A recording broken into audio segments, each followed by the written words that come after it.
Pas babdinya di tengah.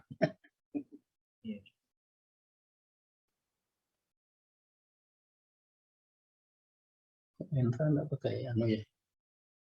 Lagi dimatikan videonya. Oh, oke.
Jangan gitu ya. Soalnya mati kali, saya bisa gini. Saya bisa dihilangkan itu kan iklan. Iya.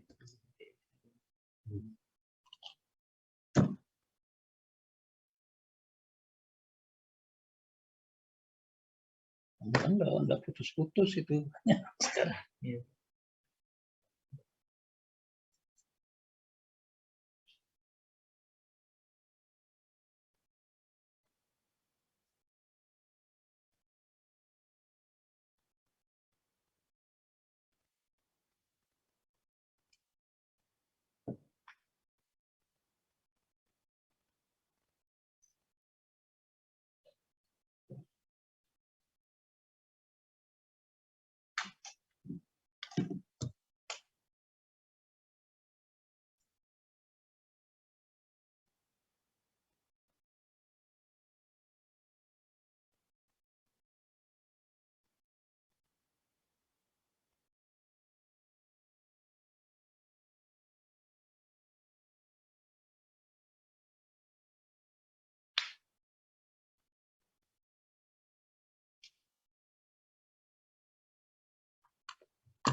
Tapi itu enggak muncul ya di sana. Enggak.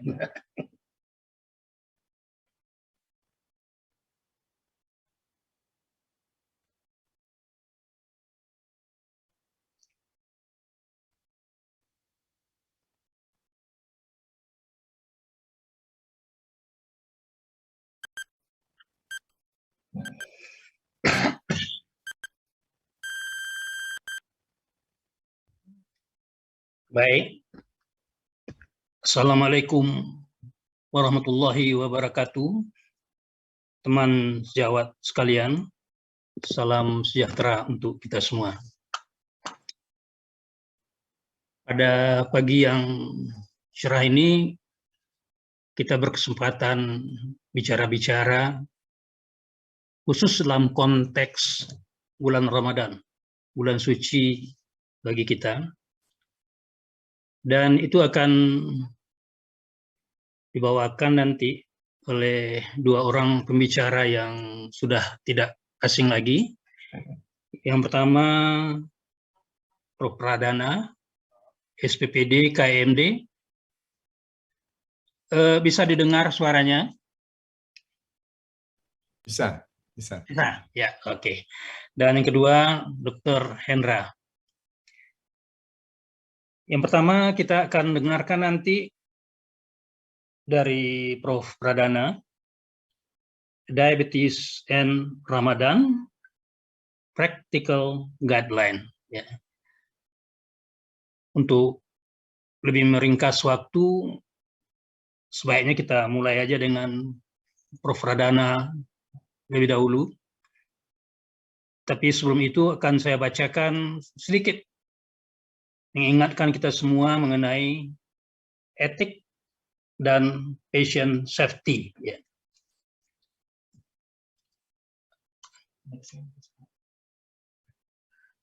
Etika Majelis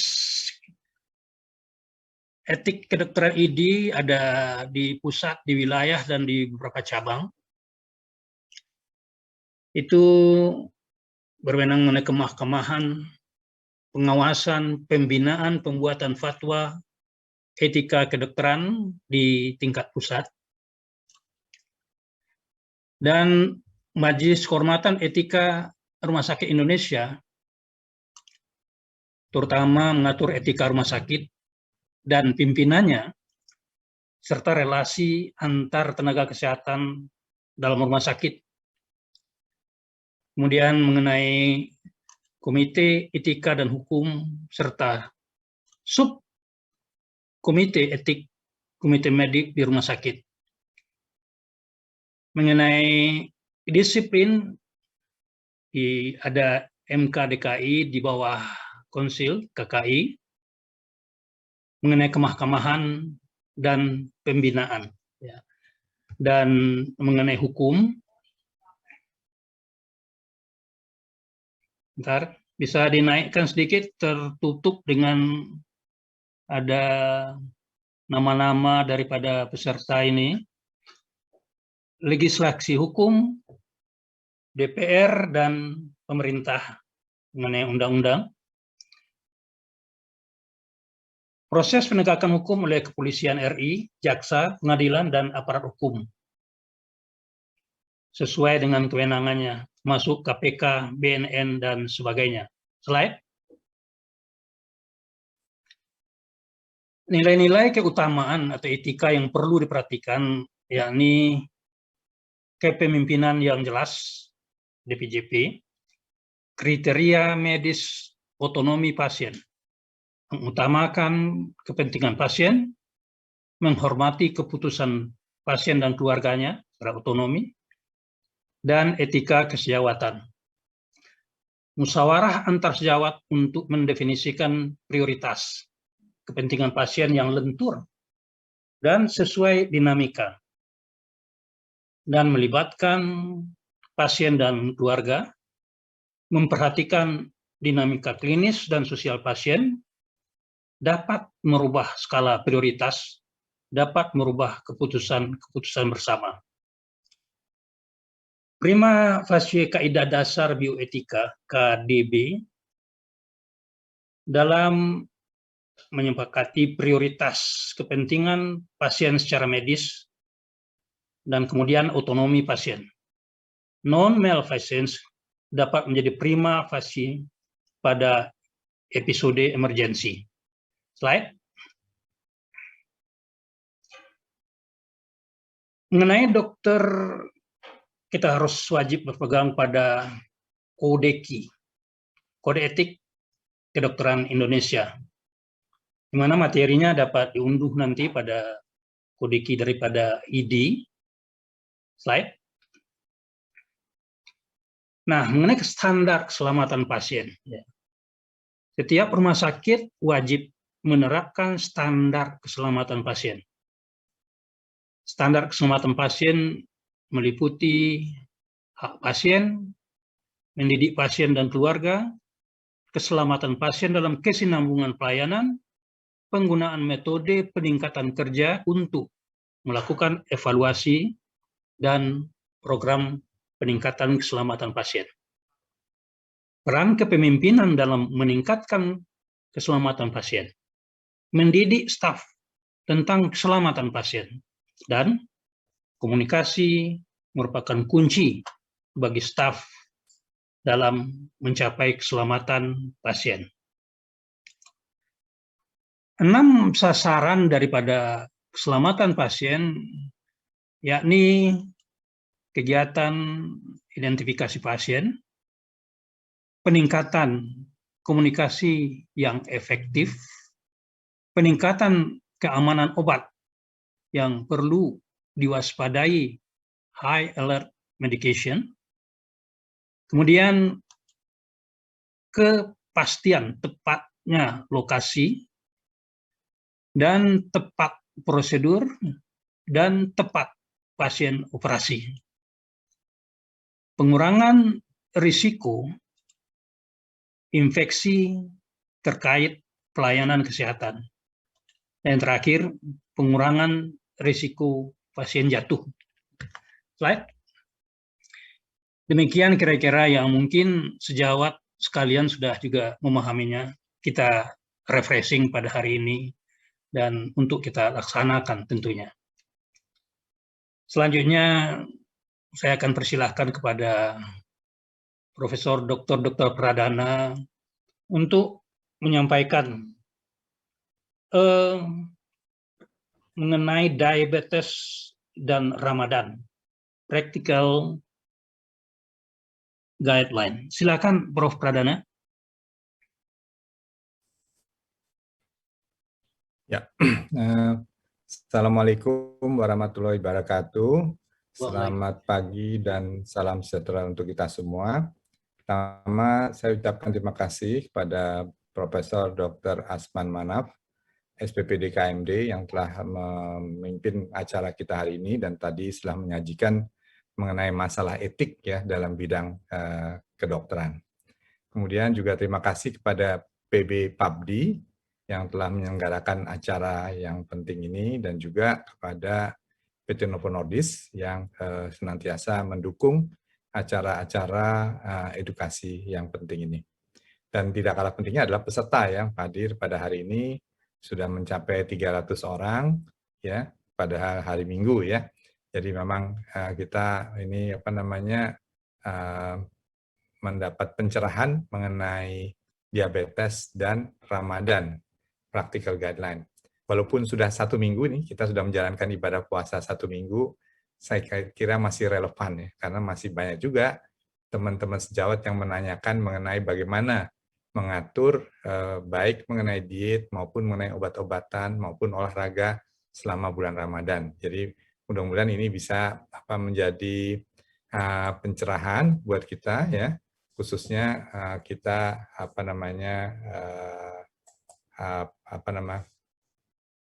sebagai bahan diskusi nanti di akhir ceramah ini. Jadi agenda kita tidak banyak ya. Satu, apa sih tantangannya selama bulan Ramadan ya. Kemudian bagaimana kita mengelola diabetes pada saat menjalankan ibadah puasa Ramadan. Jadi tantangannya itu apa sebetulnya? Nah, jadi memang faktanya ya, jadi ini bulan Ramadan ini memang satu-satunya bulan Ramadan itu yang disebutkan di dalam Al-Quran ya sebagai tahun dari Hijriah, dan di sini bulan ini memang penuh berkah ya. Segala sesuatu yang kita kerjakan selama bulan Ramadan ini mendapat pahala yang berlipat, khususnya tentunya dalam menjalankan ibadah puasa ya. 1 bulan penuh ini akan mendapatkan pahala yang berlipat, tetapi juga ibadah lainnya, misalnya juga kita melakukan sholat tarawih ataupun juga memberikan sedekah dan lainnya, itu mendapatkan pahala yang berlipat. Termasuk juga menghadiri acara ini dan kita berdiskusi mengenai kepentingan pasien-pasien diabetes. Nah, yang terjadi selama bulan Ramadan, kita bisa lihat di sini ya, bahwa kita ini istilahnya berpuasa tidak makan dan tidak minum selama kurang lebih 12 sampai 18 jam, tergantung dari lokasi kita. Tapi pada umumnya kalau di Indonesia sekitar 12 jam ya. Dan ini sejak sahur sampai dengan maghrib ya. Dan setelah itu kemudian malam kita menjalankan sholat sunat tarawih. Ya. Nah, bagaimana dampak dari kegiatan ini kepada umat Muslim atau khususnya untuk pasien-pasien diabetes?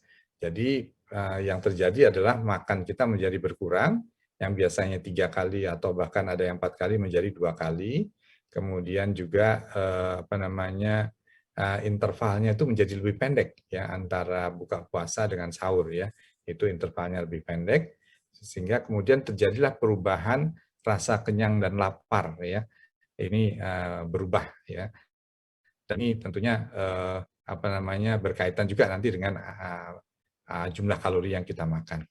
Nah, otomatis dia juga akan mempengaruhi waktu tidur. Jadi waktu tidur itu menjadi berkurang sehingga juga di situ ada terjadi siklus hormonal yang berubah ya. Nah, di dunia itu ada sekitar 100 juta ya 100 juta umat Muslim yang berpuasa dan dia mengalami diabetes atau ada pasien diabetes tipe 2 Muslim yang berpuasa ya dalam setiap tahunnya. Dan di sini kita lihat memang kalau umat Muslim itu memang sekitar 23% dari jumlah populasi global ya, dan diantaranya 8,8% itu ada diabetes dan berpuasa. Jadi memang permasalahan kita cukup besar, ada 100 juta pasien diabetes yang berpuasa ya. Dan di sini kita juga pernah melakukan penelitian, waktu itu kita juga ikut di dalam studi ini ya. Ada 2 studi yaitu EPDR ya. Jadi Epidemiology of Diabetes and Ramadan ya. Satu lagi adalah CRIT ya, the Multi-Country Retrospective Observational Study of the Management and Outcome of Patients with Diabetes during Ramadan. Jadi 2 studi ini menarik ya, karena di sini dia memasukkan ya umat Muslim yang diabetes yang berpuasa lebih dari 15 hari selama bulan Ramadan. Di sini EPDR itu bisa mendapatkan pasien sebesar 12.000, sedangkan CRIT itu adalah sebesar 3.520 pasien. Dan dia mencakup 13 negara, termasuk dari kita di Indonesia. Nah, 78% dari pasien-pasien kita itu bisa berpuasa lebih dari 15 hari, menurut EPDR, dan pada CRIT itu 94% itu berpuasa lebih dari 15 hari. Ya. Jadi maksudnya kita bisa belajar dari penelitian ini, khususnya dari pasien-pasien yang lebih dari 15 hari menjalankan ibadah puasa. Ya. Jadi kita tahu bahwa selama Ramadan ya itu kita menahan makan pada siang hari, juga tidak minum juga, dan otomatis juga tidak minum obat pada siang hari ya. Nah, jadi khususnya ini bagaimana pada orang-orang yang sakit ya. Nah, jadi sebenarnya walaupun ada istilahnya keringanan ya, bahwa yang sakit itu ya khususnya yang kronik, yang berat ya, dalam perjalanan itu tidak usah puasa, tetapi pada umumnya umat Muslim itu ingin supaya bisa menjalankan ibadah puasa karena baik dari segi dari agama ataupun juga karena kebiasaan. Nah, akhirnya pada penelitian kita bisa melihat bahwa untuk DM tipe 1 itu, DM tipe 1 kurang lebih 40% menjalankan ibadah puasa selama bulan Ramadan. Ya. Yang lain mungkin karena berbagai macam sebab tidak menjalankan. Sedangkan untuk DM tipe 2 itu 80%. Ya. DM tipe 2 itu menjalankan ibadah puasa. Jadi kurang lebih seluruhnya totalnya adalah ada 116 juta orang di seluruh dunia pasien DM yang menjalankan ibadah puasa. Ya, ini besaran dari masalahnya. Nah, apa sebetulnya yang terjadi selama bulan puasa? Jadi ini gambar ini istilahnya lebih menyederhanakan ya. Otomatis kalau kita menjalankan ibadah puasa, kadar gula darah turun.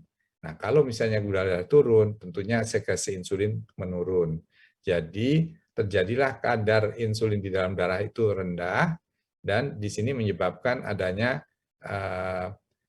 lipolisis atau pelepasan lemak dari jaringan lemak, dan ini bisa menggenerasi ketosis, ya. Jadi terjadi ketosis dan ketoasidosis. Nah, pada 3 hari pertama saya mendapatkan seorang pasien yang sebelumnya belum ketahuan diabetes, tetapi dia obes 120 kilo, dia menjalankan ibadah puasa, kemudian pada hari ketiga itu dia mual-mual, muntah-muntah, ya. Dan ketika dicek kadar gula darahnya itu 400 dan ketonnya positif. Jadi ya dia tidak bisa disalahkan karena memang sebelumnya dia belum tahu ada diabetes, ya.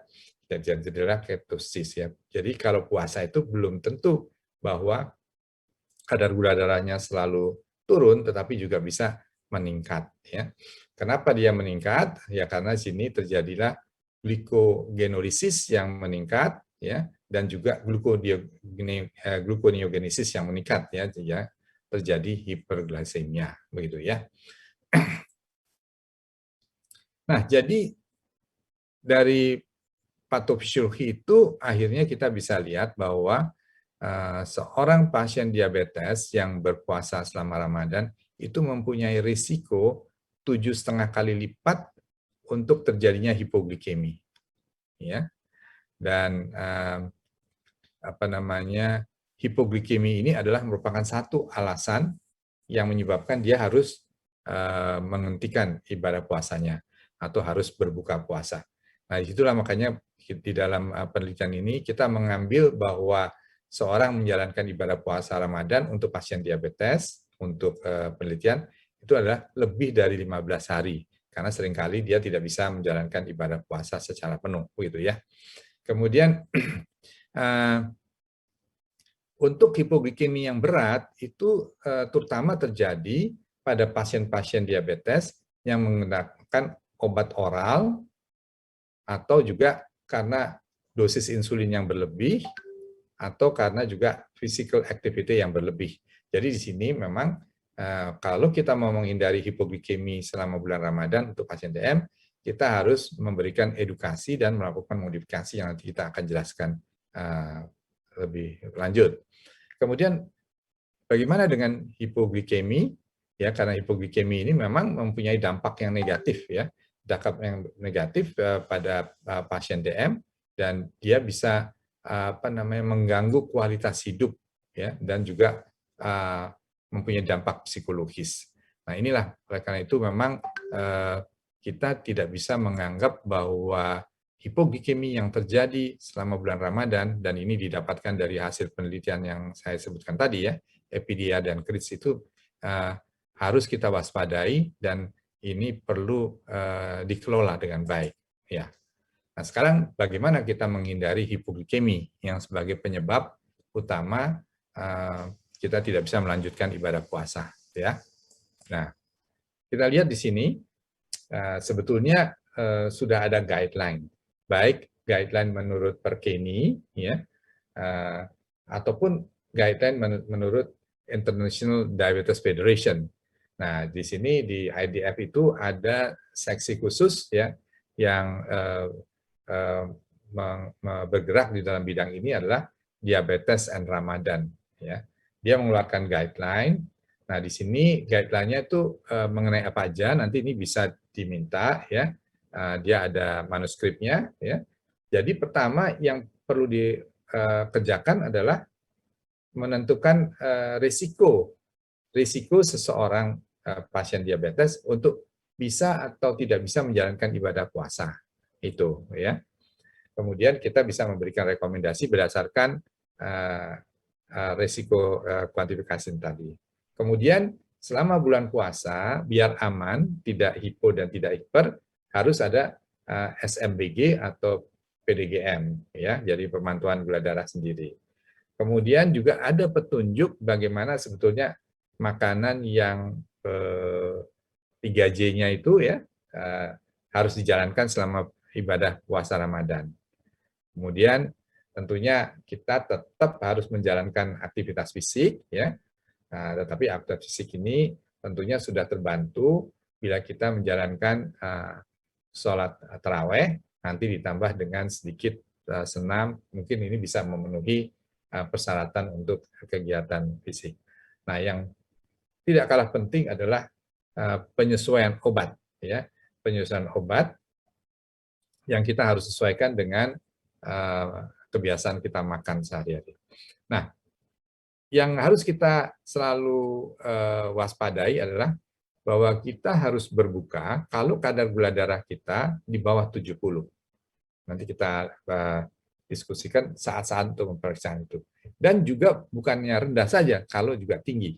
Ingat tadi pasien saya itu gula darahnya 400, ya, 400. Nah, jadi ini dia kemudian harus berbuka, bahkan kemudian dia harus kita kelola sebagai ketosis, ya. Nah, memang alhamdulillah cukup cepat teratasi, ya, sehingga tidak memberikan dampak yang berbahaya.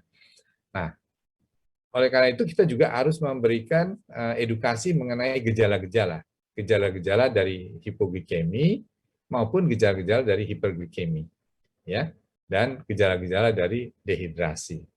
Ini kita harus memberikan dalam edukasinya, ya. Nah, ini menurut guideline dari IDF, ya. Nah, ini sedikit mengenai faktor risiko untuk menentukan boleh atau tidak boleh untuk berpuasa. Nah, di sini faktor risikonya termasuk adalah tipe dari diabetes, ya. Kemudian obat yang digunakan. Kemudian risiko untuk hipoglikemi, misalnya pasien itu baru mengalami hipoglikemi atau pernah mengalami hipoglikemi, gitu ya. Kemudian adanya komplikasi, komplikasi ginjal misalnya, atau komplikasi jantung, ini juga menjadi pertimbangan, ya. Kemudian juga pekerjaan dari yang bersangkutan, ya. Kemudian pengalaman dari Ramadan yang tahun yang lalu, ya. Nah, jadi memang sebetulnya setiap bulan Ramadan, ya, sebelumnya kita sudah melakukan assessment, ya, assessment dengan pasien. Pasien itu melakukan konsultasi 1-2 bulan sebelum bulan Ramadan. Nah, ini terkait dari kategori risiko terkait puasa, ya, untuk diabetes tipe 1 dan tipe 2 menurut guideline dari Perkeni. Guideline Perkeni juga mengambil dari guideline dari IDF DAR tadi, ya. Nah, jadi di sini seandainya pasien itu pernah mengalami hipoglikemi yang berat, yang membutuhkan pertolongan dan juga dirawat, ini dalam 3 bulan terakhir menjelang Ramadan sebaiknya dia tidak berpuasa. Dia karena masuk dalam risiko yang tinggi. Ya, risiko tinggi untuk kalau dia menjalankan berpuasa itu akan mengalami komplikasi, ya. Kemudian yang mengalami hipoglikemi berulang, ya. Ini juga sebaiknya tidak berpuasa. DM tipe 1 ini juga termasuk kategori risiko tinggi, ya.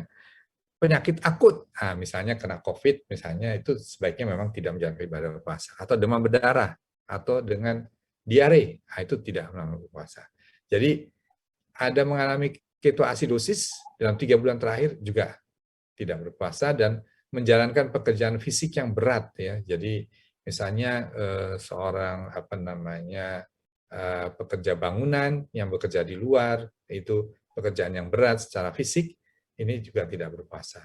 Hamil dan juga HD. Jadi ini tadi pagi saya ketemu dengan pasien DM, dia bilang kadar gula darah normal, tapi dia on HD. Jadi ini sebenarnya masuk risiko yang tinggi, ya.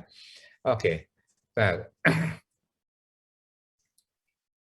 ya, jadi ini adalah risiko yang tinggi juga, ya. Adalah kalau memang hiperglikemi dengan rata-rata gula di antara 150-300 dan HbA1c antara 7,5 dan 9, ya. Ini sebetulnya masih bisa dipertimbangkan. Ini tadi sangat tinggi, ini risiko tinggi. Jadi ini bisa dipertimbangkan, ya.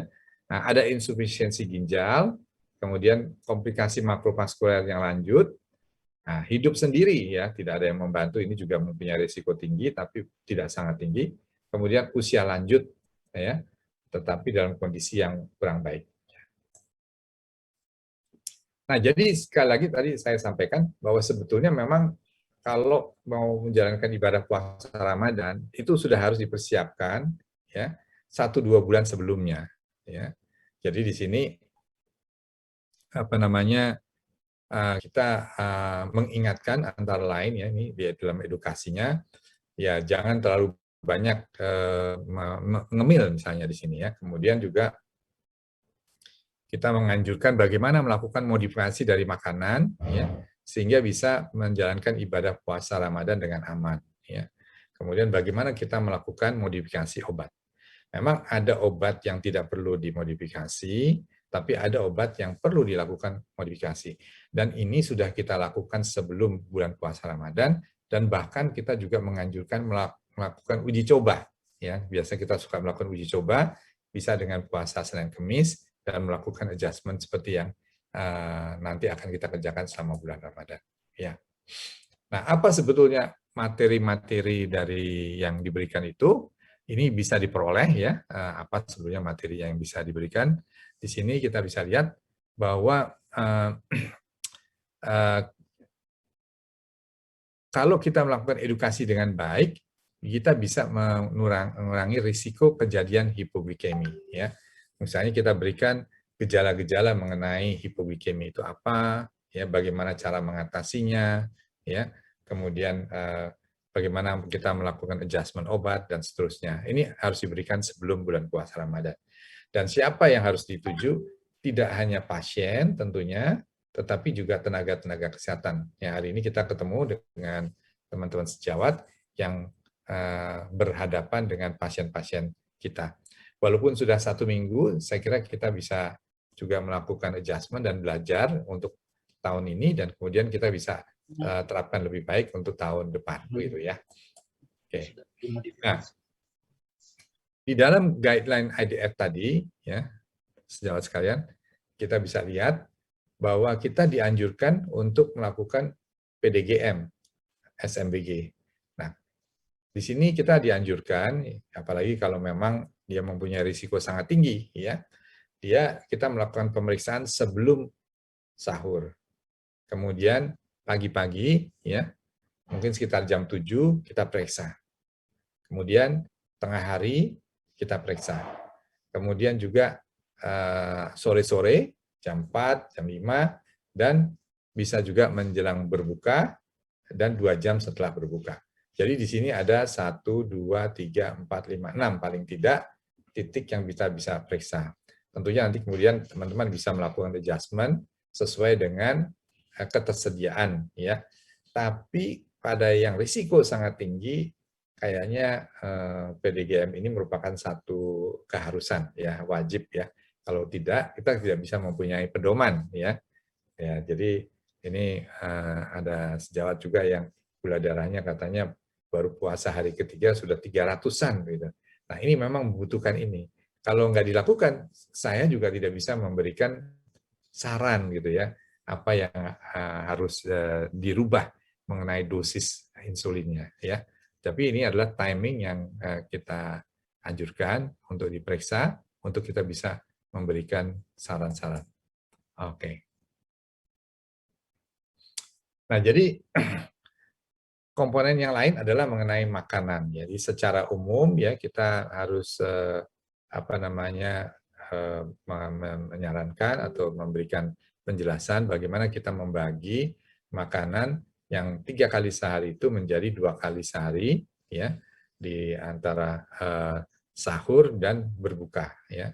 Dan juga di sini tidak dianjurkan untuk banyak ngemil, ya. Sebaiknya kita menghindari ngemil, ya. Kemudian memang boleh sedikit ngemil setelah sholat tarawih sebelum tidur, ya, tetapi tidak banyak ngemil. Kemudian setelah itu juga aktivitas fisik ini tetap harus dijalankan walaupun pada bulan Ramadan, dan itu bisa dikerjakan atau pagi hari atau sore hari menjelang berbuka, ya. Tetapi yang dianjurkan adalah yang ringan, sedang, ya, tidak yang berat, ya. Kemudian juga kita juga memasukkan sholat tarawih ini sebagai physical activity, ya. Sehingga ini kalau misalnya dia itu melakukan 11 rakaat, ya, ditambah lagi dengan sholat isanya 4 rakaat, itu sudah 15. Katanya 1 rakaat itu paling tidak 7 kalori. Jadi sudah 15 kali 7, nah itu sudah sekitar hampir 200 kalori, ya. 200 kalori, oke.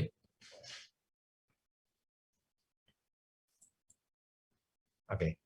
Nah, sekarang bagaimana mengenai pembagian makanan ini secara kasar saja, ya.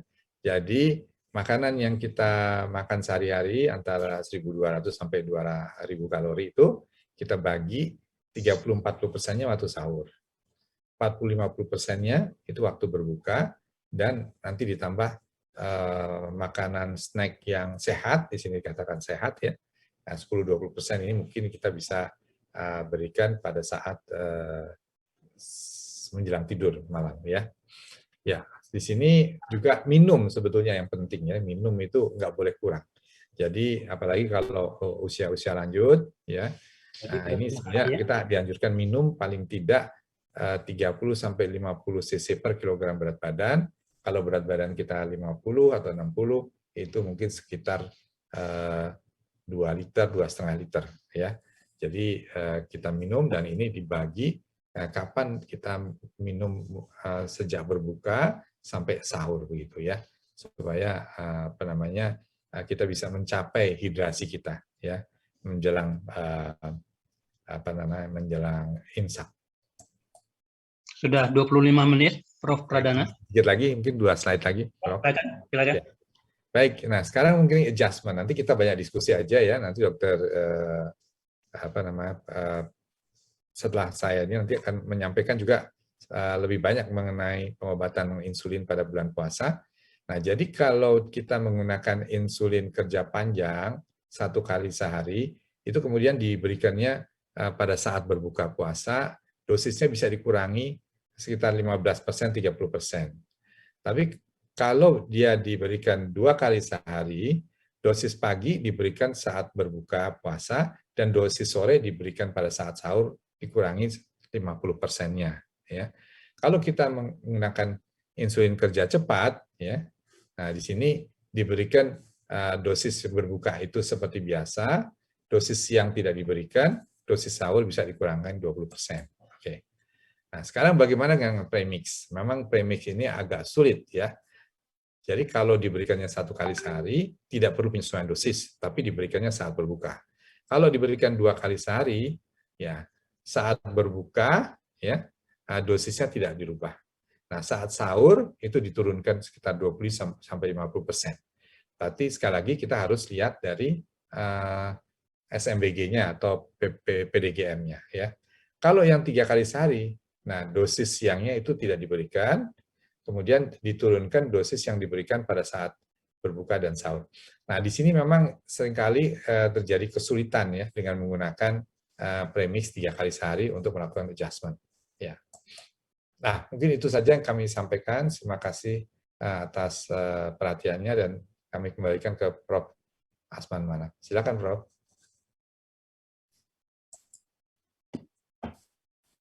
Masih unmute, Prof. Prof. Pradana telah menguraikan secara jelas, saya kira. Nanti kalau ada pertanyaan, kita sediakan kesempatan untuk bertanya. Kita telah diingatkan Ramadan adalah tantangan untuk pasien dan juga untuk kita, tenaga kesehatan, karena secara fisiologis akan terjadi perubahan di dalam tubuh kita. Dan seluruh yang dibicarakan tadi sebenarnya sudah diperiksa, sudah dilakukan penelitian secara internasional, ada 2 penelitian besar. Hati-hati terhadap keadaan hipoglikemi, kemungkinan 7 kali lebih tinggi prevalensinya dibanding dengan tidak dalam keadaan berpuasa. Nah, hati-hati juga, tidak hanya hipoglikemi, juga hiperglikemi, kemungkinan juga bisa terjadi, ya. Pentingnya kita menganjurkan kepada pasien kita menggunakan self monitoring blood glucose, dan hati-hati kalau sudah terjadi C daripada 70 ya, atau gula darah yang sudah sangat meningkat ya. Tadi telah diterangkan juga siapa-siapa yang tidak dianjurkan untuk berpuasa, dinasihatkan untuk tidak berpuasa karena akan membahayakan pada kehidupannya, dan perlu sebenarnya penting melakukan modifikasi sebelum bulan Ramadan, tidak saja mengenai diet, dan olahraga, tapi juga mengenai obat-obatan. Dan itu nanti akan kita bicarakan, kita dengar dari pembicara selanjutnya, yakni Dr. Hendra Zufri, SPPD, KEMD, Inasim. Beliau akan mengungkapkan masalah puasa dan insulin. Judul pasnya adalah Clinical Use of EDEK-ASP during Ramadan. Bagaimana dan dengan cara apa kita dapat melakukan pengobatan dengan insulin yang paling praktis, yang paling simple, dan yang paling aman. Kita silakan kepada Dr. Hendra. Silakan, Dr. Hendra. Terima kasih banyak, Prof. Asman. Izin share slide.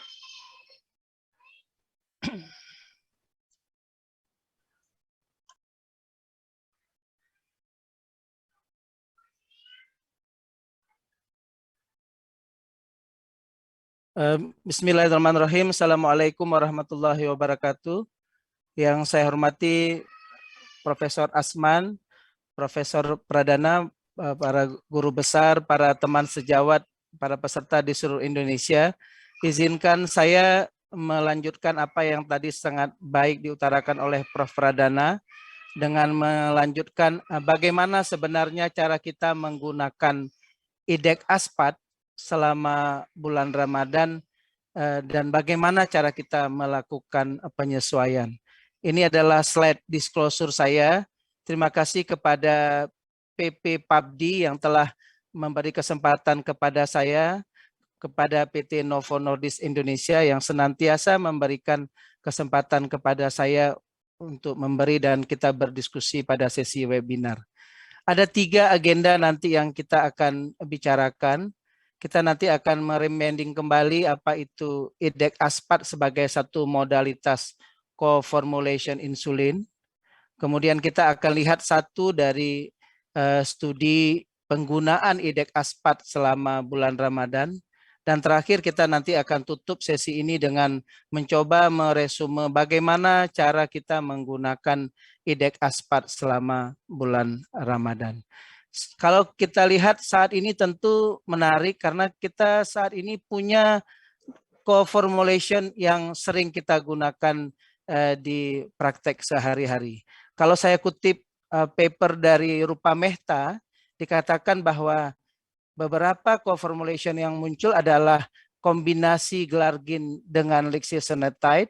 Dia punya 2 pen, yang pertama pen 10-40 unit dan pen 30-60 unit dengan pen yang berbeda warna.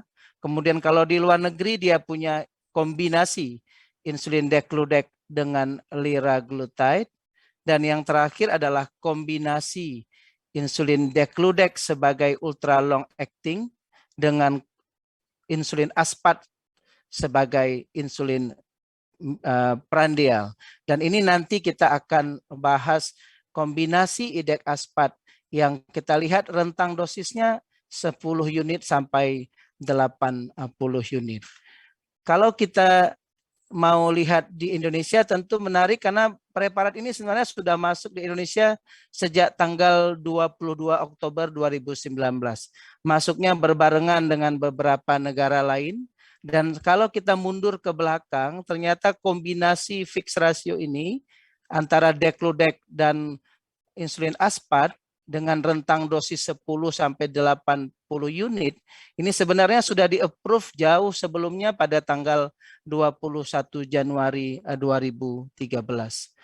Kalau kita mau sederhanakan, apabila kita berikan dia 10 unit EDEK-ASPAT, sebenarnya kita akan memberikan 3 unit insulin aspat sebagai rapid acting atau mealtime insulin yang tentu kita inginkan mengcover zona makan dengan 7 unit insulin degludec sebagai komponen ultra long acting yang kita harap tentu menjadi modalitas yang ideal sebagai insulin basal pada pasien kita. Kalau kita bandingkan profil, kita akan lihat tentu ini profil yang kita harapkan pada basal insulin. Dia punya komponen yang mengcover 24 jam setidaknya, tidak punya peak. Ini adalah komponen prandial. Kita misalkan kalau kita memberikan 3 kali aspat, ini adalah gambaran yang muncul ketika kita memberikan premix, misalkan B-aspat. Dan yang terakhir kalau kita berikan co-formulation IDEC aspat sebelum breakfast, maka kita akan menciptakan satu kurva yang dihasilkan oleh 30% dari IDEC aspat berupa insulin aspat, yang terpisah kerjanya dengan 70% dari komponen IDEC aspat yang terdiri atas insulin degludec sebagai ultra long acting yang berfungsi sebagai basal insulin. Kalau kita lihat keunggulan, tentu ini menarik karena ini adalah modalitas baru. Setidaknya pada DM tipe 1 kelihatan dia punya banyak keunggulan, baik variabilitas yang rendah, fleksibilitas dalam menggunakannya. Dia juga jadi option yang baik pada pasien DM tipe 1 yang makannya sedikit dengan variasi dari hari ke hari yang kecil, resiko nokturnal hipo yang ternyata lebih kecil dibandingkan insulin determir. Bagaimana pada DM tipe 2? Yang pertama tentu ini juga menarik ya. Dia tidak perlu diaduk. Kalau dibandingkan dengan komponen B-aspat ternyata IDEC aspat ini punya resiko hipo yang jauh lebih kecil.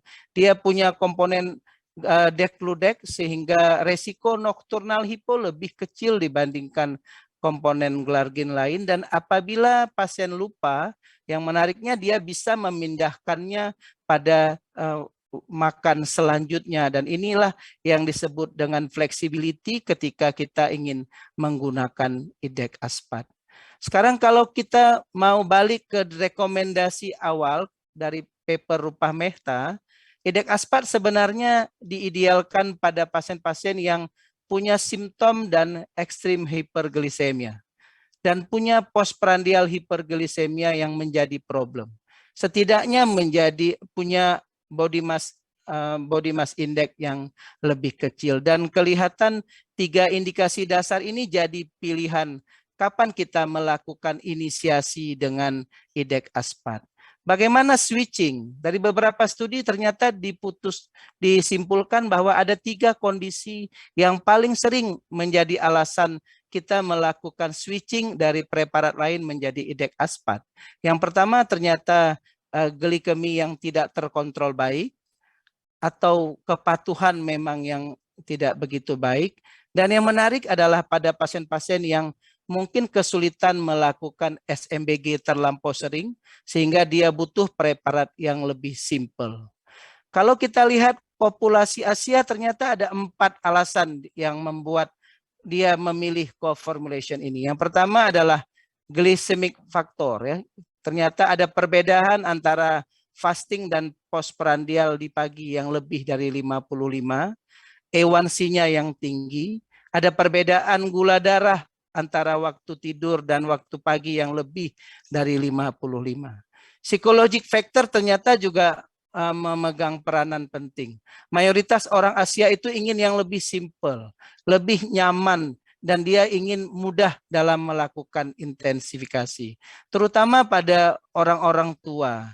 Di samping itu tentu kita sepakat bahwa orang Asia dia punya kebiasaan karbohidrat diet yang tinggi. Oleh karena itu tentu dia ingin modalitasnya juga mengcover zona prandial, tapi dia tetap ingin simple dan suntiknya juga lebih sedikit dibandingkan basal bolus. Sekarang kalau kita masuk ke puasa Ramadan, tentu modalitasnya yang perlu dilihat adalah apakah IDEC aspat ini sangat aman atau tidak. Pada dasarnya memang dia bisa digunakan dengan aman di puasa Ramadan.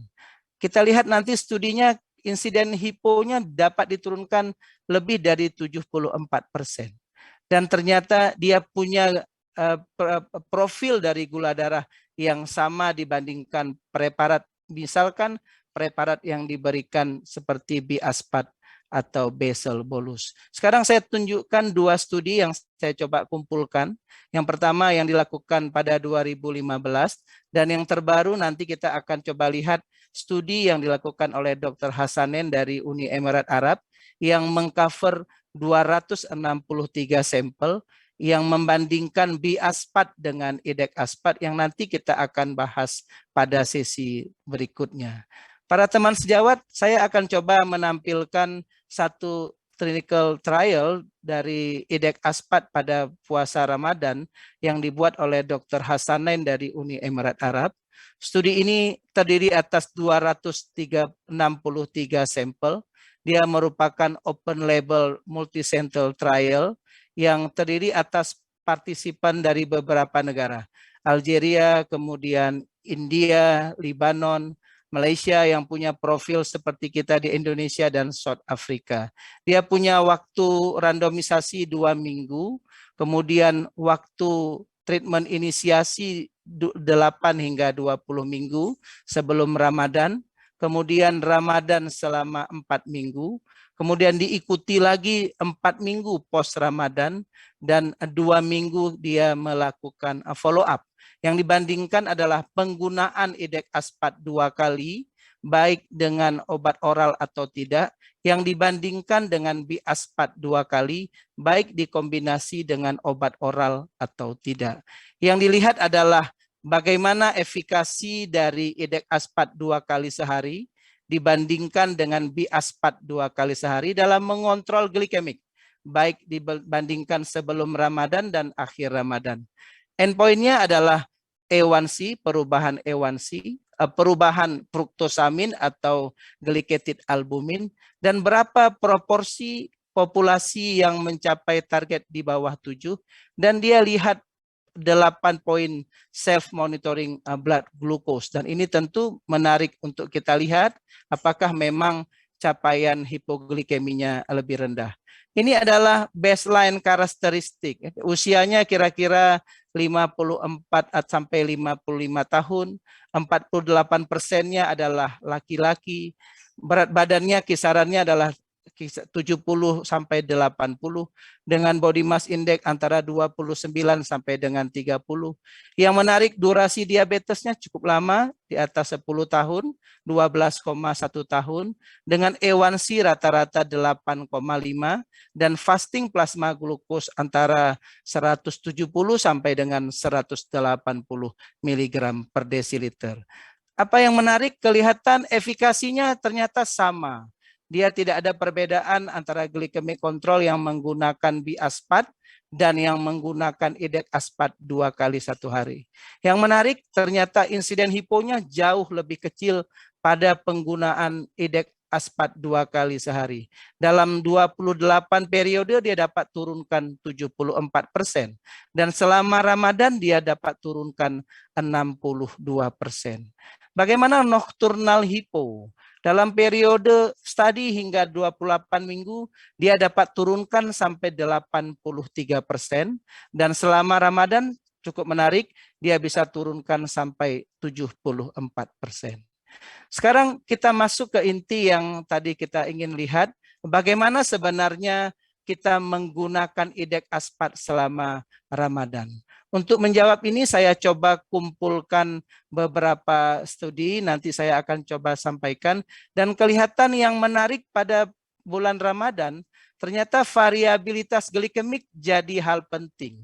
Tentu kita berharap kita dapat menurunkan atau mencegah glycemic variability yang sangat ekstrim. Tentu dengan memilih insulin yang penggunaannya benar, ya. Kemudian kita memilih insulin juga dengan tepat. Kita melakukan inisiasi dengan juga dosis yang tepat. Kemudian dia dapat mengcover juga prandial. Kemudian adekuasi dalam titrasi juga secara benar. Kemudian prandial dalam intensifikasi itu juga tercover, di samping dia juga mengcover zona basal. Kemudian melakukan intensifikasi dengan bija. Ini juga penting untuk mencoba memperbaiki variabilitas selama bulan Ramadan. Pada dasarnya memang regimen yang lebih simpel ternyata lebih baik mempertahankan glycemic variability, dan ternyata flexibility juga jadi hal penting untuk mempertahankan glycemic variability.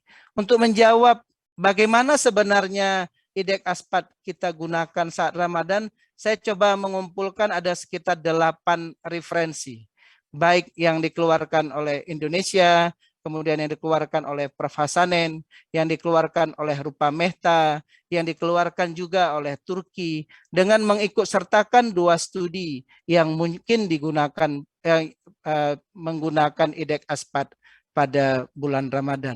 Ketika kita menggunakan keyword Ramadan fasting, itu kelihatan jadi muncul 5 tulisan. Yang pertama adalah 3 tulisan yang menjawab detail bagaimana kita menggunakan IDEC aspat selama bulan Ramadan. Dan ternyata ada 2 tulisan, yang pertama dari Carla India dan Sarah Glatras dari Australia, yang dia hanya menyinggung sedikit saja bagaimana cara menggunakan IDEC aspat selama bulan Ramadan. Para teman sejawat, kalau kita ingin lihat sebenarnya ada hal penting. Jadi kalau pasien sebelumnya belum menggunakan insulin atau IDEC aspat, setidaknya kita butuh 10 sampai 12 minggu sebelum Ramadan, waktu terbaik kita melakukan inisiasi IDEC aspat.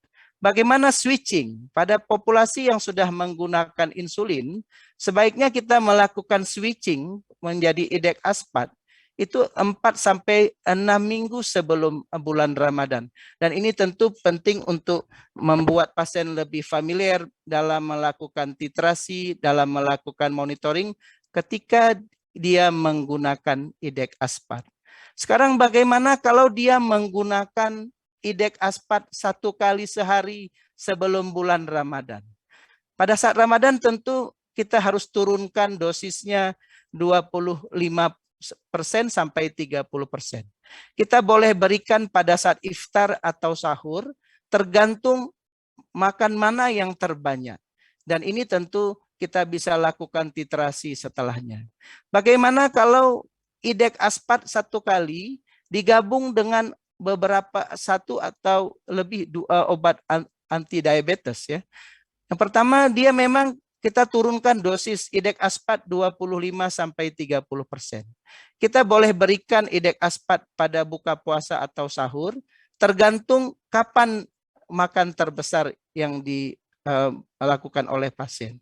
Perlu diingat bahwa penggunaan kombinasi dengan obat oral perlu kita cermati bahwa ada obat-obat tertentu seperti sulfonylurea dan SGLT2 inhibitor itu sebaiknya diberikan pada saat iftar. Sedangkan obat-obat lain ini memang sama penggunaannya sebelum bulan Ramadan. Bagaimana kalau sebelum Ramadan dia menggunakan IDEC aspat 1 kali dengan kombinasi aspat 1 kali atau 2 kali aspat?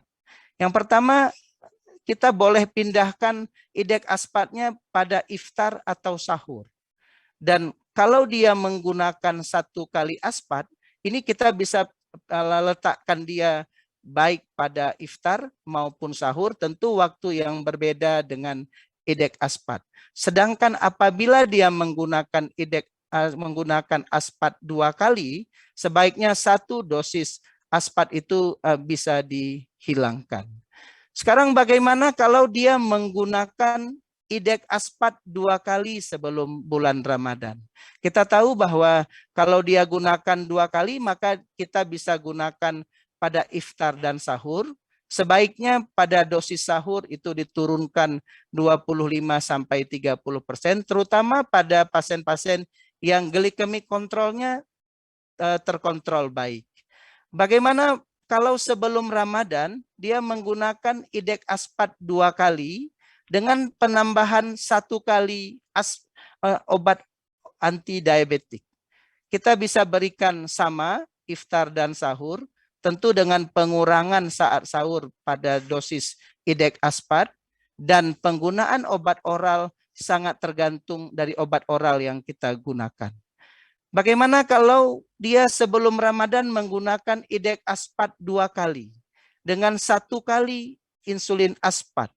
Tentu idek aspatnya kita bisa berikan pada iftar dan sahur, tetapi memang sebaiknya komponen aspatnya itu dihilangkan, mohon maaf, 1 dos dihilangkan, atau bisa saja 1 komponen idek aspatnya dihilangkan, tetapi diberikan idek aspat 1 kali, misalkan pada waktu berbuka puasa, dan 1 kali aspat pada sahur. Nanti saya pikir ini menarik untuk kita diskusikan karena memang penggunaan insulin idek aspat 2 kali ini menjadi salah satu tantangan.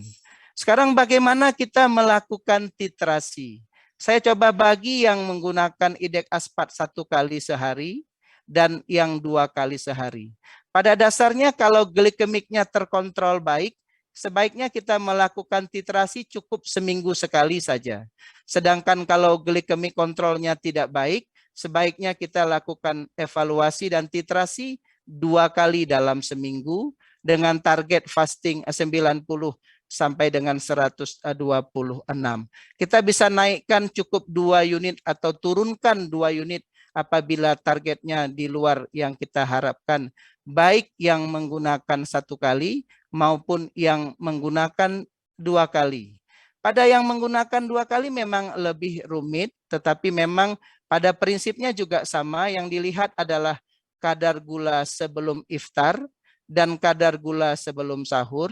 Dan pada yang menggunakan 2 kali, kadang-kadang juga kita harus lihat bagaimana postprandial baik sesudah iftar maupun pukul 10 pagi setelah sahur. Obat oral tentu kita sepakat bisa dikombinasi dengan idek aspat selama bulan Ramadan. Tetapi perlu diingat penggunaan sulfonylurea dan di SGLT2 inhibitor sebaiknya penggunaannya dipindahkan pada saat iftar dan tidak digunakan pada saat sahur. Dan tentu kombinasi ini kita harap bisa membantu kita merawat pasien dengan tujuan tentu dapat mempertahankan glikemik kontrol. Ya, kemudian dapat mencoba menurunkan berat badan. Setidaknya tidak membesar resiko hipoglikemi. Dapat membantu menurunkan blood pressure.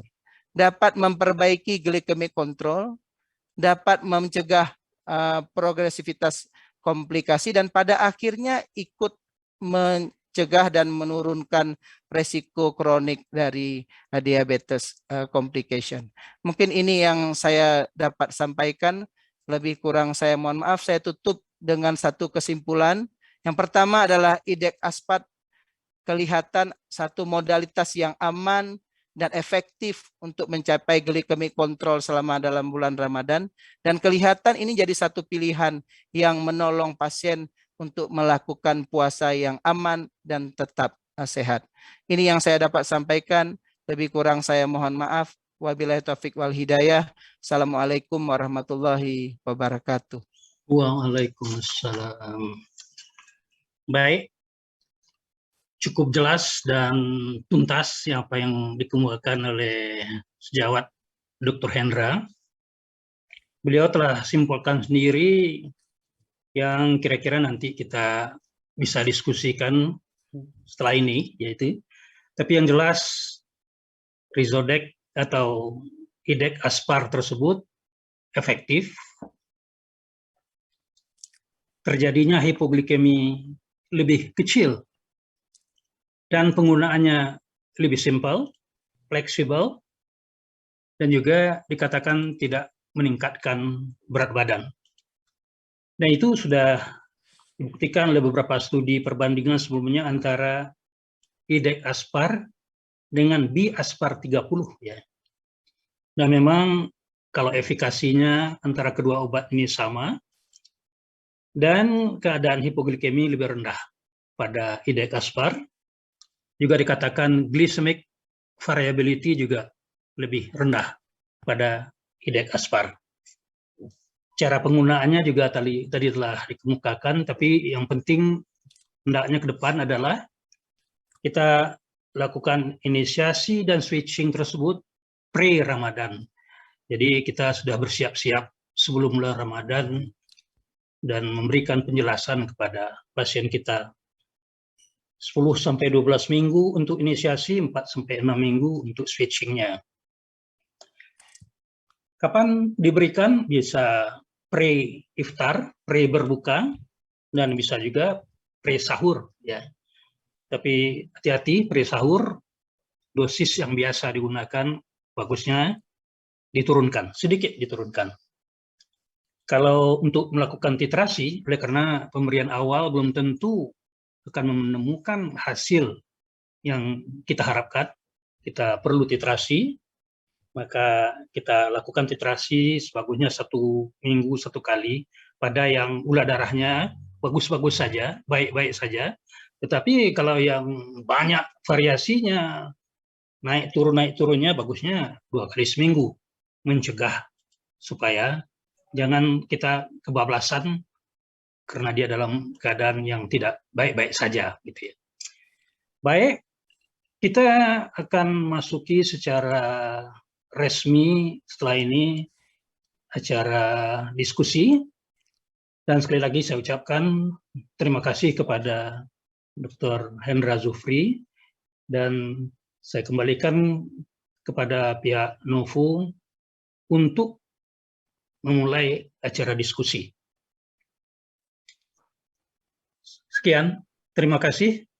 Kalau ada pertanyaan dari sejawat-sejawat sekalian, khususnya mereka-mereka yang berminat dalam memberikan pelayanan yang terbaik bagi Muslim yang diabetes yang berpuasa. Silakan.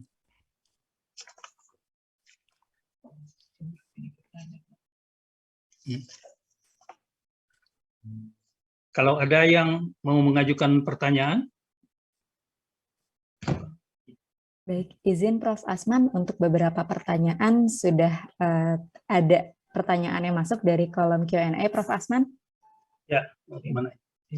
Ya, tekan aja.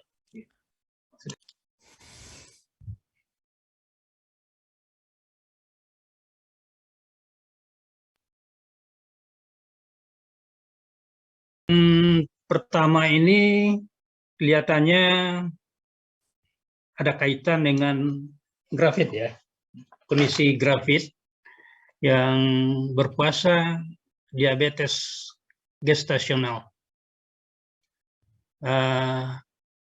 Misal pada pasien tersebut, apakah insulin co-formulation 2 kali suntik, apakah 10 unit dengan rata gula darah acak 300 ya.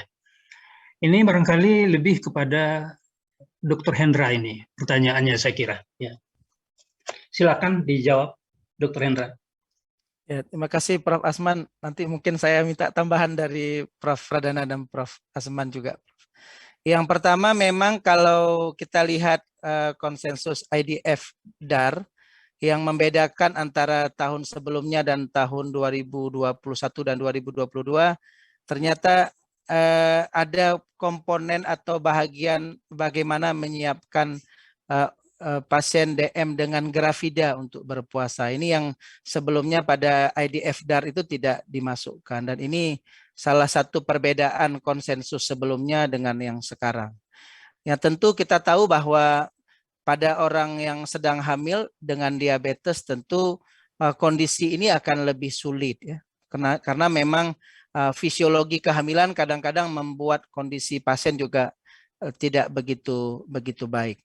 Yang pertama tentu target dari gula darah. Pada saat hamil kita sepakat bahwa target gula darah fastingnya kalau bisa memang di bawah 95, dengan target postprandial itu di bawah 125. Ini tentu jadi salah satu tantangan juga ya. Apalagi dia saat puasa Ramadan tadi dengan gula acak di atas 300. Saran saya memang kalau dia menggunakan IDEC aspart itu sebaiknya dilakukan titrasi 2 kali seminggu. Dan sebaiknya dinaikkan secara perlahan-lahan saja 2 unit untuk mencegah terjadinya hipoglisemi yang kita tahu kadang-kadang orang hamil ini juga mual ya Prof. Asman ya, dan ini juga jadi tantangan tersendiri ya. Ini dia, walaupun memang kita harus mencapai target tersebut gitu ya. Jadi cukup lakukan titrasi 2 kali seminggu dan lakukan titrasi dengan bijak supaya kita juga mendapatkan target glikemik tanpa menimbulkan hipoglikemi. Mungkin itu dari saya, Prof. Mohon masukan dari Prof. Pradana juga, Prof. Silakan, Prof.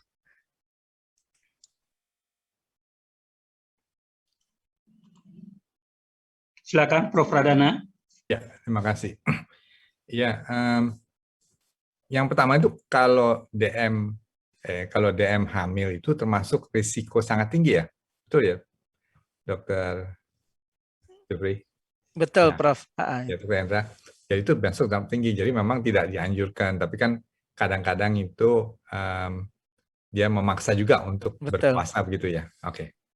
Yang kedua, adik aspart itu boleh nggak dipakai untuk wanita hamil?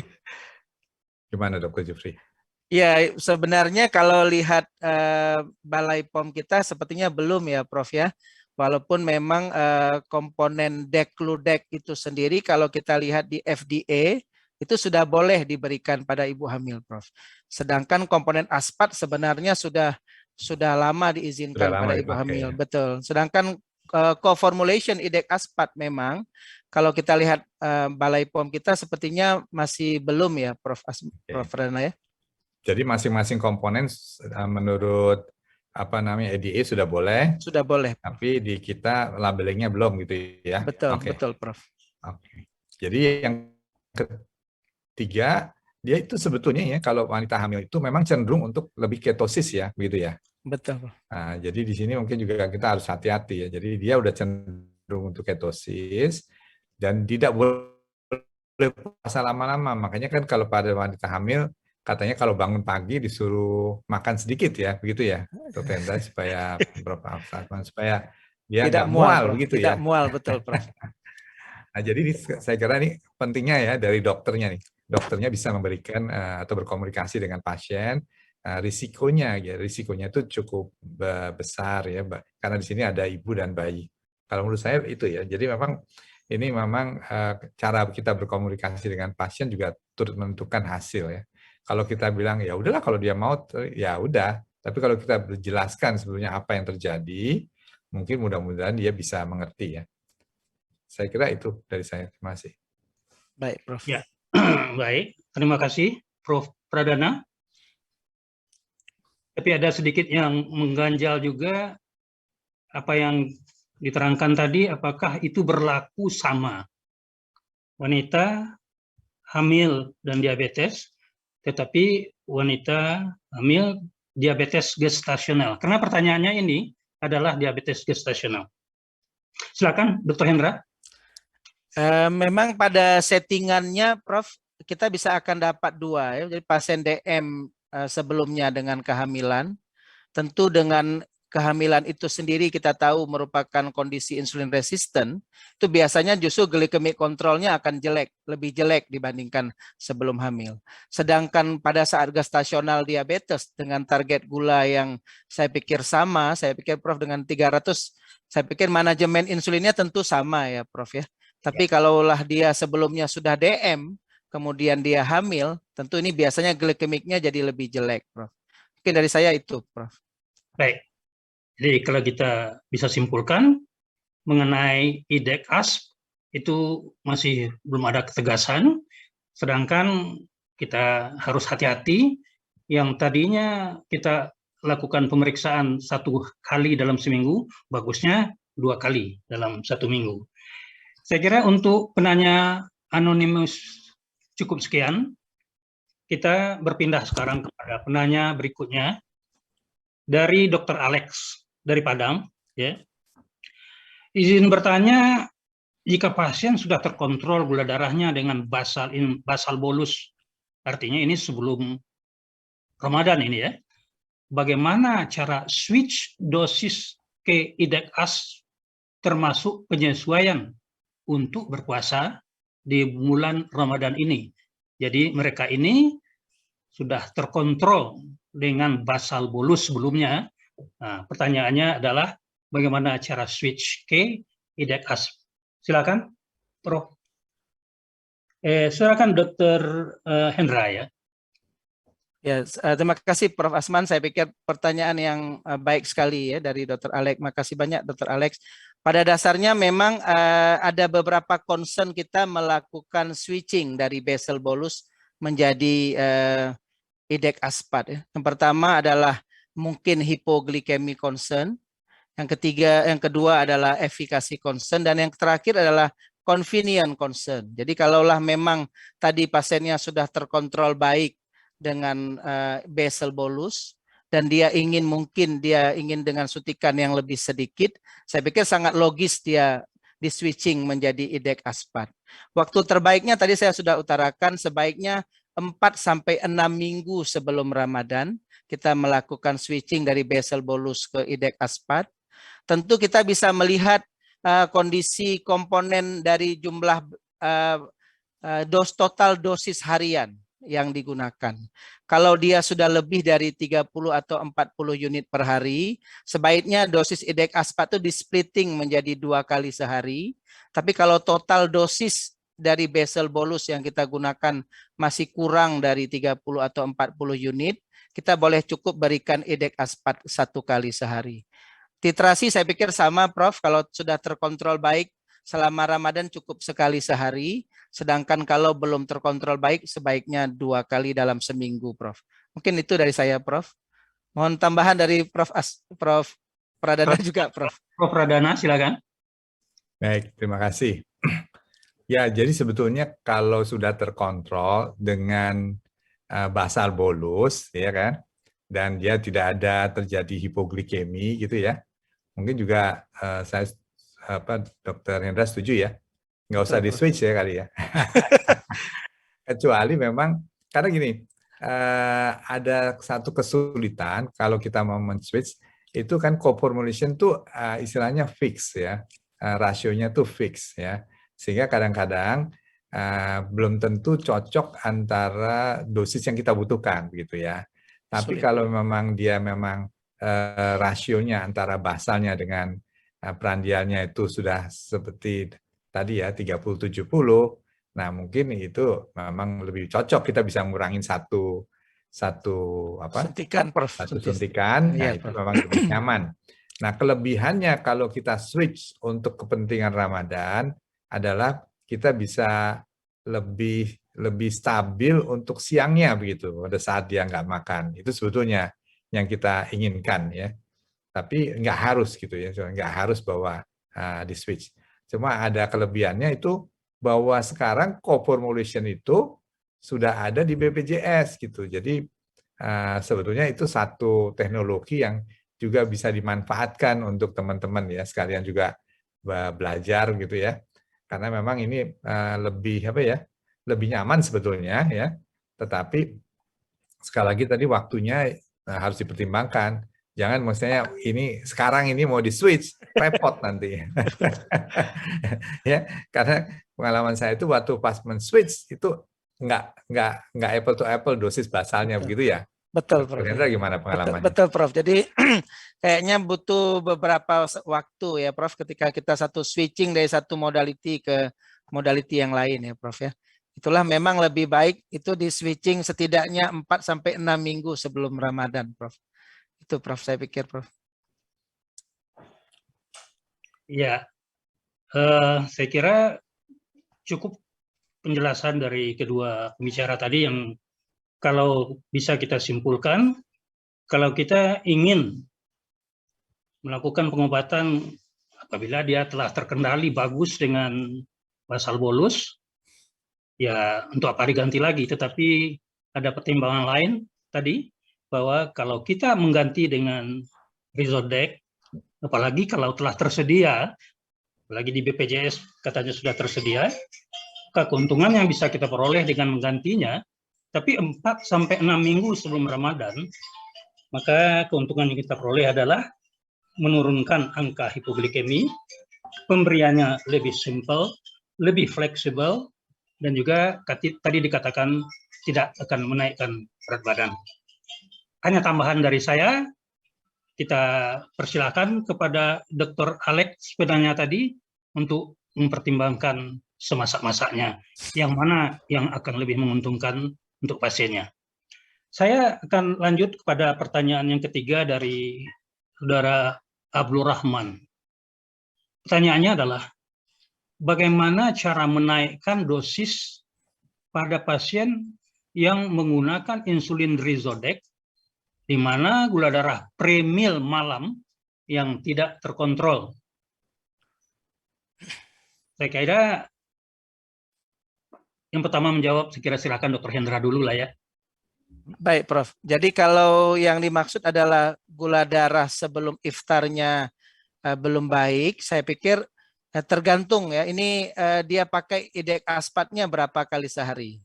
Kalaulah memang IDEC aspatnya memang lebih dia gunakan 1 kali, saya percaya kalau sebelum iftar gulanya jelek, pasti habis iftar gulanya akan lebih jelek, Prof. Asman ya. Jadi saya pikir kalau sebelum buka puasa aja gula darahnya udah jelek, pasti ya sesudah buka puasa itu akan lebih jelek. Dan kita silahkan naikkan dia titrasi, tadi sudah saya anjurkan 2 unit 2 kali seminggu. Dan kita masih ingatkan bahwa yang dimonitor memang sebelum iftar dan sebelum sahur. Ya, karena memang 70% dari IDEC aspat adalah komponen basal yang tentu mengcover zona sebelum makan dan zona antar makan. Untuk mempertahankan glikemik kontrol sebelum makan dan zona antar makan. Saya pikir itu dari saya. Dari saya mohon tambahan, Prof. Pradana. Mungkin ada tambahan dari Prof. Ya, terima kasih. Mungkin Dr. Hendra setuju ya, bahwa sebetulnya kalau puasa Ramadan itu sebetulnya bukan waktu yang tepat untuk melakukan adjustment dosis ya.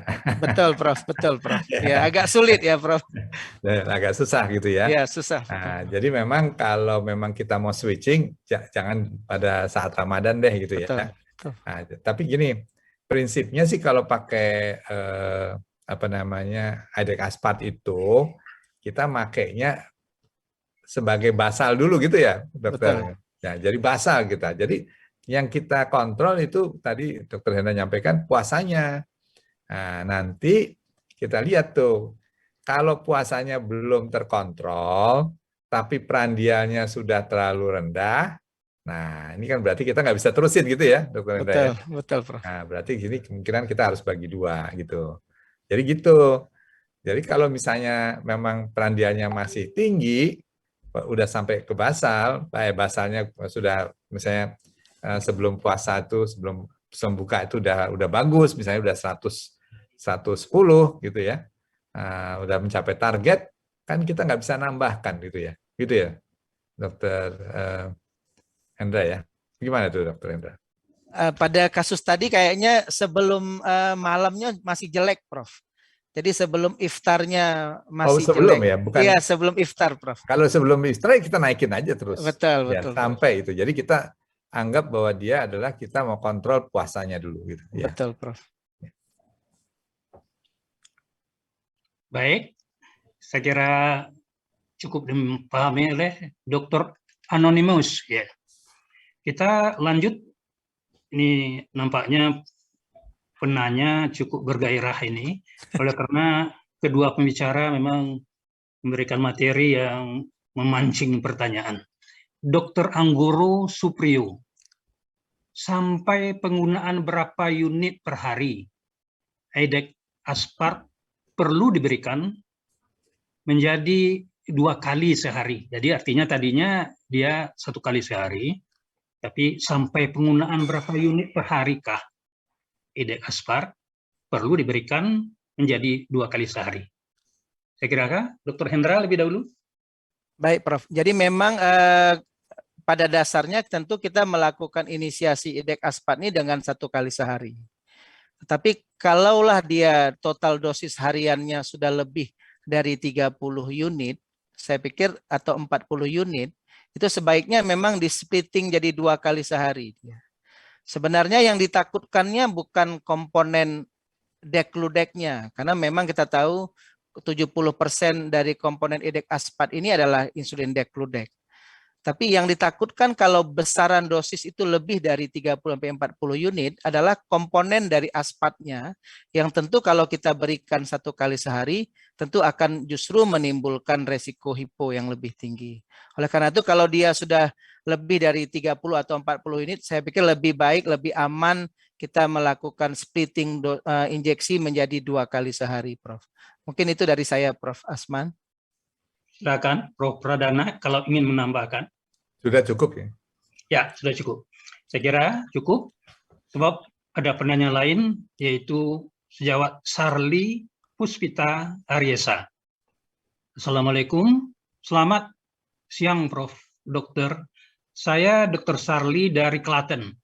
Izin bertanya, bagaimana mengatur dosis untuk pasien dengan IDEC aspart BID 2 kali sehari yang berpuasa, namun sebelum berpuasa, gula darah masih belum terkontrol baik, dan setelah makan, apakah dosis tetap sama sebelum puasa karena belum terkontrol? Terima kasih asupannya, Pak Dokter. Boleh saya jawab? Silakan Prof, silakan Prof. Asman. Silakan Prof. Pradana, silakan Prof. Ya, jadi itu kan tadi kalau misalnya gula darah itu belum terkontrol, itu tadi nggak begitu jelas ya. Tapi kalau misalnya belum terkontrol itu dia sebenarnya masuk dalam risiko tinggi gitu ya. Jadi risiko tinggi. Tapi memang bisa tetap berpuasa kalau memang nggak terlalu banyak komplikasi. Saya kira silakan aja. Nah sekarang bagaimana penyesuaian dosisnya? Nah, dalam hal ini memang ya bisa menggunakan dosis yang sebelumnya gitu. Jadi tidak melakukan adjustment yang banyak gitu ya. Jadi misalnya kan dia biasanya kan dosis sahurnya kita turunkan tadi ya. Di situ kan dibilang kata 25-50%.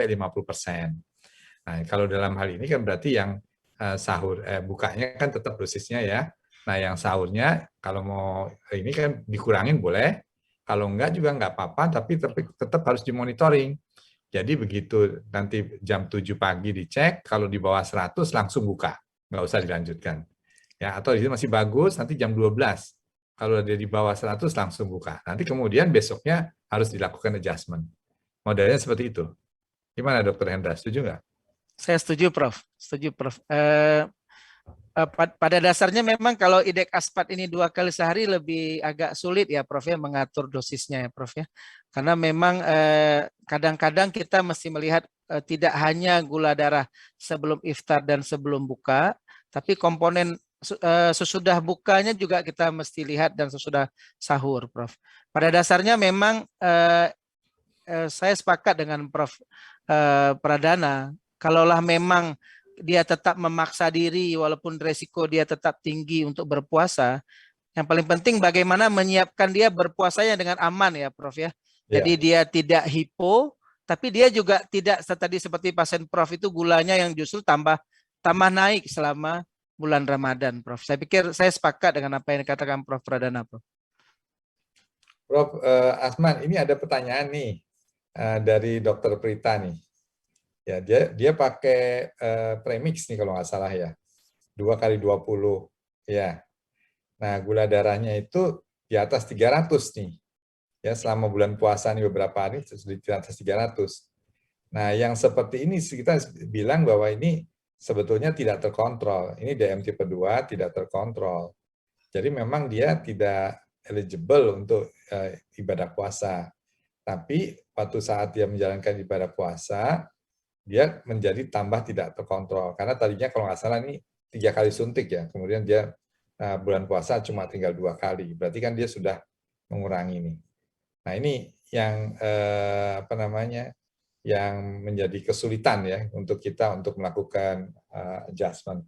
Tapi kita bisa merencanakan lebih baik kalau kita mempunyai SMBG. Nah sayang SMBG-nya atau PDGM-nya nggak ada nih. Jadi kita nggak bisa memberikan saran begitu, ya. Nah, makanya saran saya waktu itu, ini udah buka puasa aja dulu, suntik sesuai dengan skema sebelumnya. Belum Ramadan ya. Nah, dan dia supaya dikembalikan ke apa namanya homeostasis yang sebelumnya. Sebelumnya. Ya. Mungkin gitu. Nah, di sini Dr. Hendra punya saran gimana? Ya, yang pertama memang sulit melarang orang puasa ya, Prof. Ini yang jadi kendala kita gitu ya, Prof. Ya. Nah, kadang-kadang masyarakat kita berprinsip dengan tidak makan justru gula darahnya akan turun ya, Prof. Ya. Padahal bisa juga terjadi kondisi hiperglikemi yang justru diperberat karena mungkin gluconeogenesis dan juga mungkin hilangnya satu suntikan selama Ramadan, Prof. Saya sepakat, Prof. Jadi kalau gula di atas 300 memang saya juga anjurkan pasien saya untuk buka puasa pada saat dia sudah mendapatkan gula di atas 300 dengan simptom-simptom mungkin yang hiperglikemi yang berat selama Ramadan, Prof. Saya sepakat dari Prof. Ya. Yang bahaya itu sebetulnya bukan gulanya saja, tapi yang bahaya itu dehidrasinya. Betul. Jadi kemudian kan nanti Trombosis, Prof. Gulanya tinggi, dia banyak kencing, kemudian dehidrasi. Nah, dehidrasinya ini yang juga berbahaya ditambah ketosisnya. Jadi ini sebetulnya yang bahayanya. Jadi kalau kita dikasih di dalam range gulanya itu tadi kan antara misalnya 130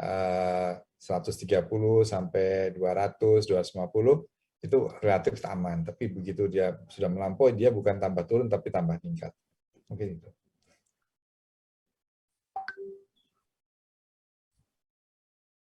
Waktu diskusi kita sudah hampir habis ya.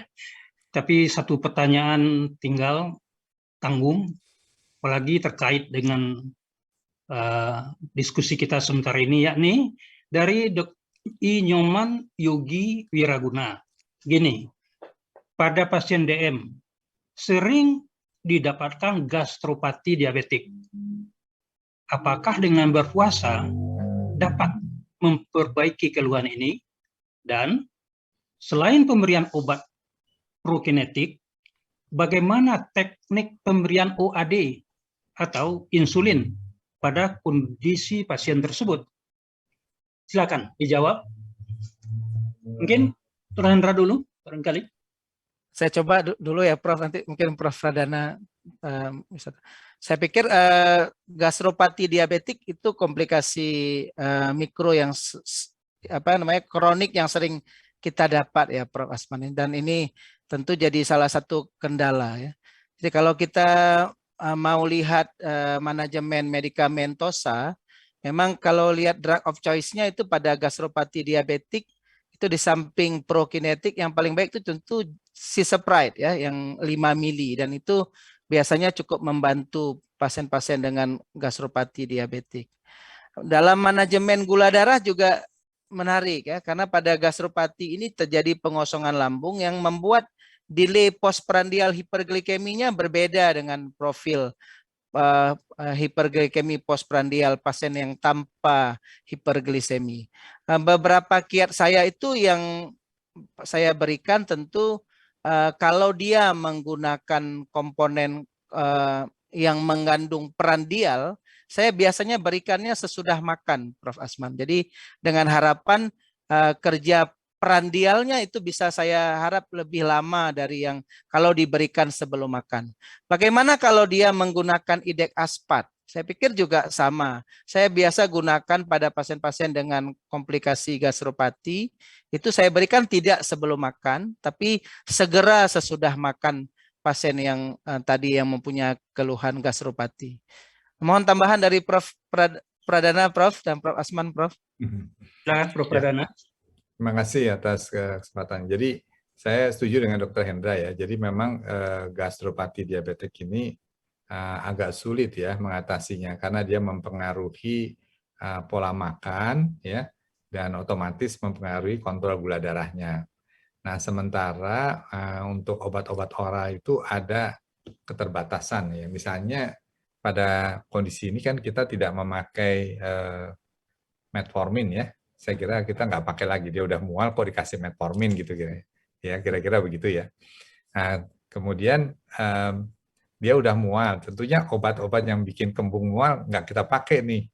Biasanya teman-teman suka pakai itu misalnya dari jenis alpha glucose inhibitor, nah itu mungkin saya nggak pakai lagi gitu ya. Kemudian tadi kan pengosongan lambung itu suka Lebih lama, Prof. berubah. Sulfonylurea ini juga mungkin kadang-kadang agak repot gitu ya, kalau pakai yang terlalu kuat risiko hipoglikemia bisa. Nah, saya kira lebih ideal memang dia memakai insulin sebetulnya, dan kita melakukan istilahnya modifikasi dari makanannya ya. Makanannya itu yang kita modifikasi sehingga bisa penyerapannya menjadi lebih baik begitu ya. Nah, sekarang bagaimana mengenai, kan kalau misalnya kita pakai DPP-4 inhibitor itu kan lebih nyaman gitu ya kalau pada orang normal, karena kan dia tidak terlalu mengganggu untuk lambungnya. Jadi saya kira DPP-4 inhibitor itu masih bisa sih digunakan untuk pasien yang kondisi seperti ini ya, dan tidak menyebabkan hipoglikemi dan tidak kontraindikasi ya untuk gastroparesis diabetik ya. Ya, jadi kesimpulannya untuk seperti yang ditanyakan oleh Saudara Inyoman, OAD bagusnya kita ganti aja dengan insulin. Tapi untuk pertanyaan apakah berpuasa dapat memperbaiki keluhan gastropati diabetiknya, jawabannya barangkali tidak. Ya, berpuasalah. Tapi kendalikan kadar glukosa darahnya, karena ada sunnah Rasul, berpuasalah agar kamu sehat.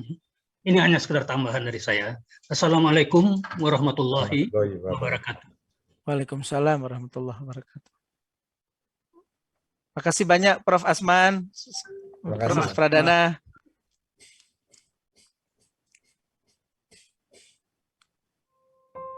Ryzodeg advances insulin treatment, the first and only 2-in-1 insulin co-formulation, can be an optimal treatment for patients who require basal and mealtime control.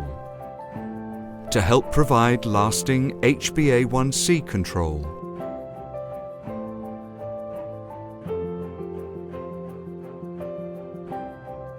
with freedom from complex and rigid dosing schedules, and flexibility to fit into patients' lives.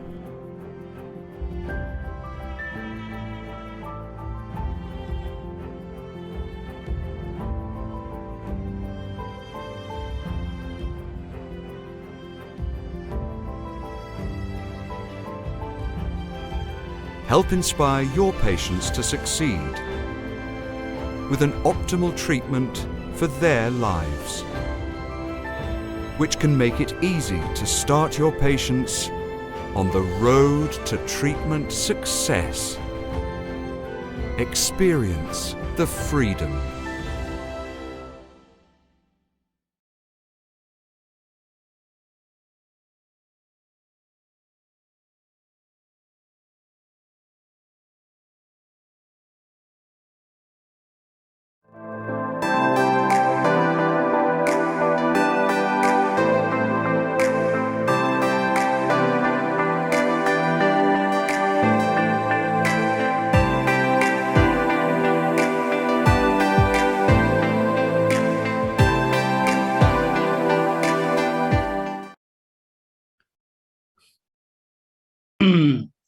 Dalam jadwal kita, ya, apakah masih ada yang mau dibicarakan?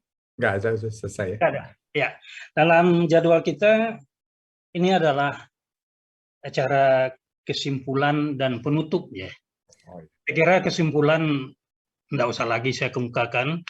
Kedua pakar tadi langsung dalam diskusi telah menyimpulkan. Jadi kesimpulan kita secara umum adalah kita menyediakan kesempatan berpuasa kepada pasien kita yang diabetes, tapi tetap dengan aturan-aturan tertentu seperti yang telah dikemukakan oleh Prof. Pradana tadi. Dan yang kedua, kalau ingin memilih pengobatan untuk penderita DM kita yang berpuasa, ada kemungkinan penggunaan IDEC aspart jauh lebih simpel dan menurunkan angka kejadian hipoglikemi, dan demikian juga lebih fleksibel.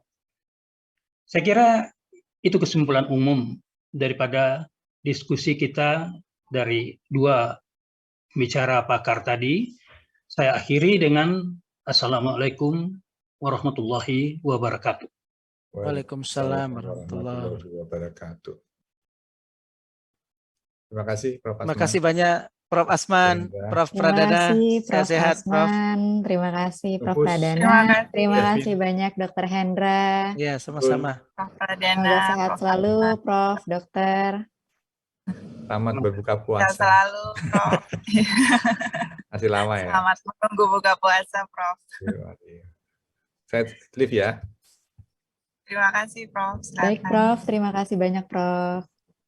Saya kembalikan kepada pihak Novo, apakah masih ada yang ingin dibicarakan?